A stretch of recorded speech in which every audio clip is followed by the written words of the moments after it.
Salut à tous, c'est Frédéric Delavier. Ce soir, je voulais vous faire une petite vidéo scientifique, mais aussi philosophique, les deux étant intimement liés, pour vous parler de la naissance de l'homme et de la naissance de Dieu comme concept.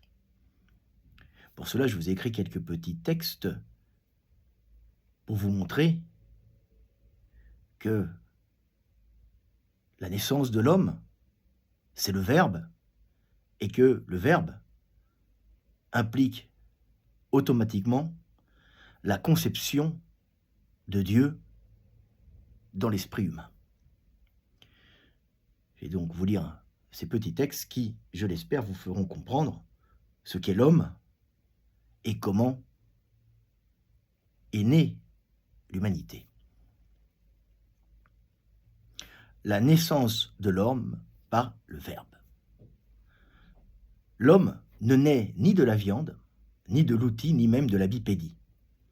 Beaucoup d'animaux mangent de la viande, beaucoup d'animaux utilisent des outils. Beaucoup d'animaux sont bipèdes. Aucun, pourtant, n'a bâti une civilisation, transmis une histoire millénaire ou transformé la planète par la technique.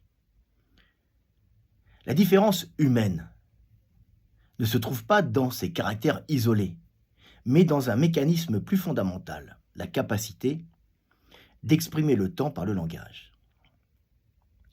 De la bipédie au geste.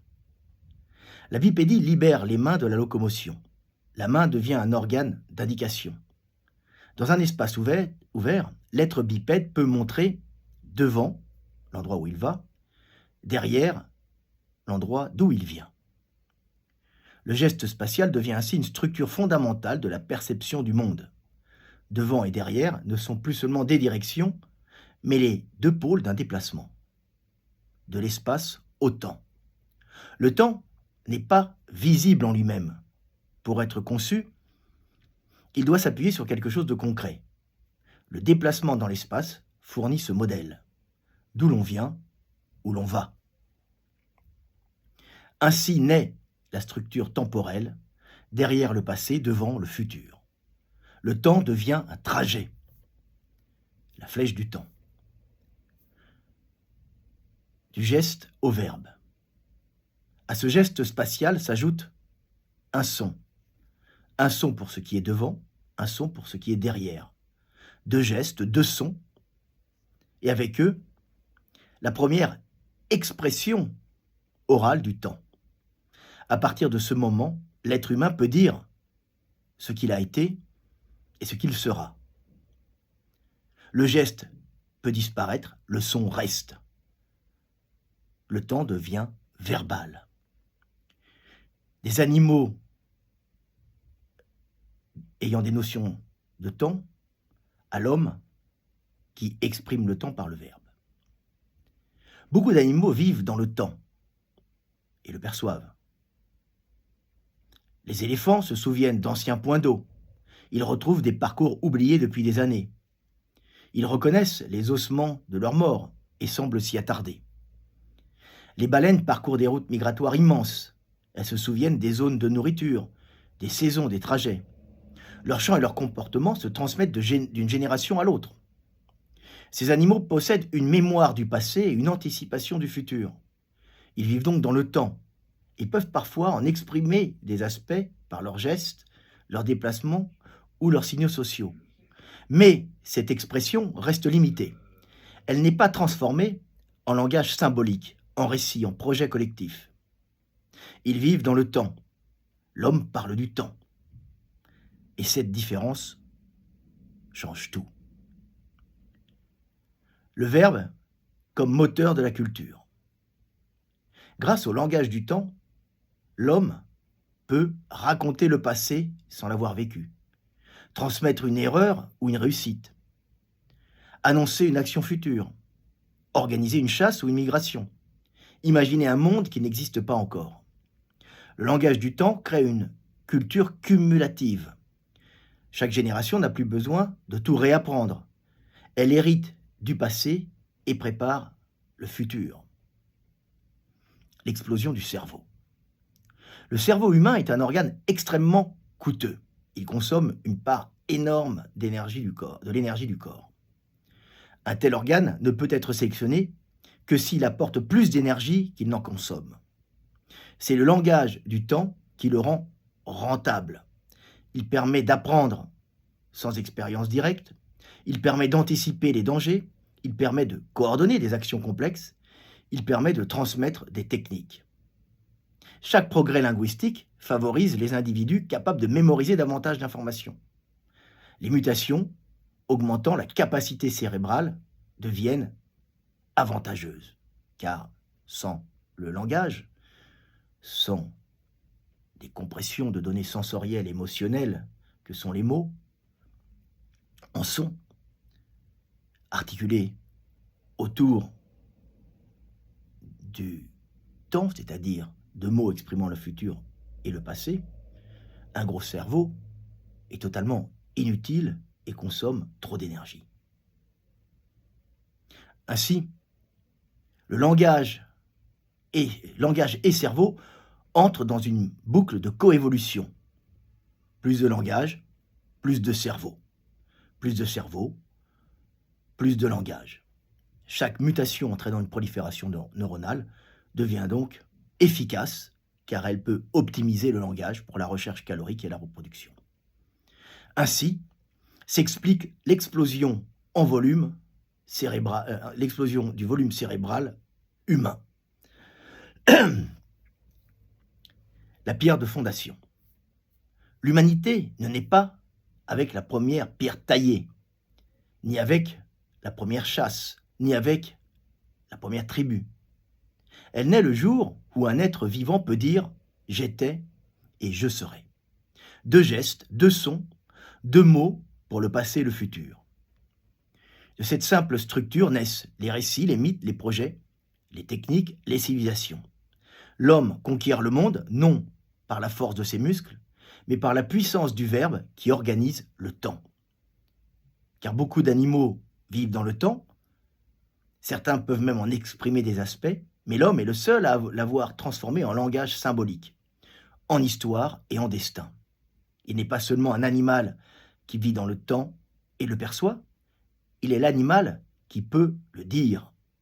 Et c'est le verbe, et par l'expression du temps qui constitue l'expression du temps qui constitue la véritable pierre de fondation de l'humanité. Voilà, n'oubliez pas, hein. Donc c'est le verbe, au commencement était le verbe, et c'est le verbe qui fait l'homme. Mais le verbe et l'expression du temps va encore plus loin, puisqu'elle permet de faire naître la spiritualité et la notion de Dieu, qui n'est pas une invention humaine, mais qui est la suite évolutive de l'homme, qui fait partie, si vous voulez, du darwinisme. Ce dernier petit texte va vous parler de la naissance de Dieu directement issu du Verbe. Au commencement était le Verbe. La naissance de Dieu. Avant de concevoir Dieu comme esprit créateur de toutes choses, il faut déjà concevoir l'esprit comme puissance consciente décorporée, et ensuite lui donner des pouvoirs de création ou d'influence sur la matière. Le cheminement de l'homme vers la conscience d'un Dieu créateur omniscient est le fruit d'une évolution biologique touchant la lignée humaine. Ainsi, l'homme, en commençant à maîtriser dans son langage les notions de temps, s'extirpe de la prison du présent dans laquelle sont confinées les espèces animales.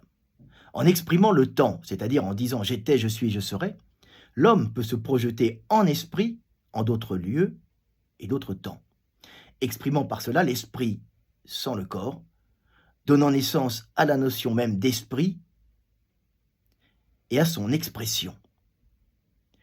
L'humanité devient à ce moment-là spirituelle.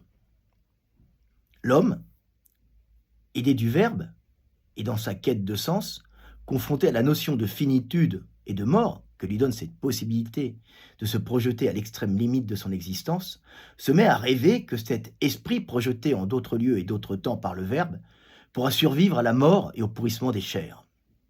Illusion rassurante, née du Verbe, permettant d'accepter l'inacceptable et de se rassurer face au non-être, en se disant que l'esprit que l'on projette par le Verbe, dans l'espace et dans le temps, est éternel. C'est à ce moment précis que naissent les premières croyances. L'esprit des morts, l'esprit des ancêtres, l'esprit des animaux, des lieux, des forces de la nature, tout un monde imaginaire et invisible d'esprits habitant le monde et le régissant. Première spiritualité humaine, première religion chamanique issue du Verbe, qui permettent d'entrevoir par l'esprit les dieux invisibles régissant le monde et dont nous ne percevons que les effets. Chemin évolutif religieux qui permet ensuite de concevoir Dieu, l'esprit créateur de toutes choses et ordonnateur de l'univers, auquel les hommes doivent se soumettre tout en l'aimant. Dieu invisible qui sait et connaît tout. Dieu, création du cerveau humain qui est né du Verbe et de la spiritualité. Dieu, qui n'est pas né d'un désir humain de raconter des histoires et des mensonges pour dominer les hommes et les soumettre à une volonté humaine, mais Dieu né d'un principe darwinien lié à l'évolution du cerveau humain façonné par l'expression des notions de temps, permettant de concevoir l'esprit, la spiritualité, les dieux, et enfin, Dieu créateur et organisateur du monde.